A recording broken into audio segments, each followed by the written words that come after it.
Subscribe করো commerce lesson এবং bell icon press করে প্রতিটি ভিডিওর প্রথম দর্শক হওয়ার সুযোগ পাও। আজকের ভিডিওতে আমরা বিজনেস স্টাডিজের চ্যাপ্টার 6 এর বড় প্রশ্নের সাজেশন নিয়ে আলোচনা করব। তাহলে শুরু করা যাক। তো চ্যাপ্টার 6 স্টাফিং এর আন্ডারে 1 নম্বর nature slash characteristics of staffing অর্থাৎ প্রকৃতি বা বৈশিষ্ট্য পড়তে হবে স্টাফিং বা কর্মীপদ পূরণের। 2 নম্বর staffing is a part of human resource management discuss, তো এটা একটা কোট রয়েছে সেটা আলোচনা করতে হবে।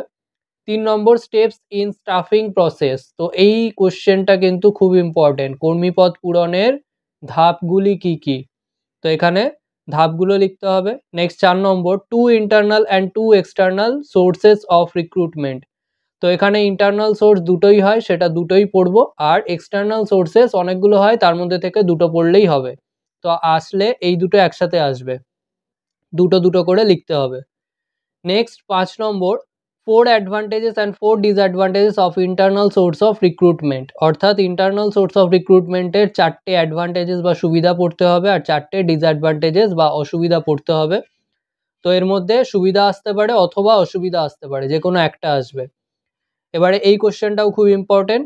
Next 6 number 4 advantages and 4 disadvantages of external source of recruitment, তো এক্সটার্নাল সোর্স অফ রিক্রুটমেন্টেরও 4টে অ্যাডভান্টেজেস বা সুবিধা আর 4টে ডিসঅ্যাডভান্টেজেস বা অসুবিধা পড়তে হবে, এই কোশ্চেনটাও খুব ইম্পর্টেন্ট।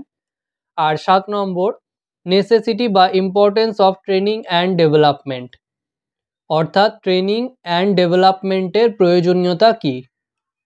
বিজনেস স্টাডিজের অন্যান্য চ্যাপ্টারের সাজেশনের লিঙ্ক ভিডিওর ডেসক্রিপশনে দেওয়া থাকবে। চ্যাপ্টার ওয়াইজ বিভিন্ন সাবজেক্টে সাজেশন পেতে অবশ্যই সাবস্ক্রাইব করো এবং দেখতে থাকো কমার্স লেসন।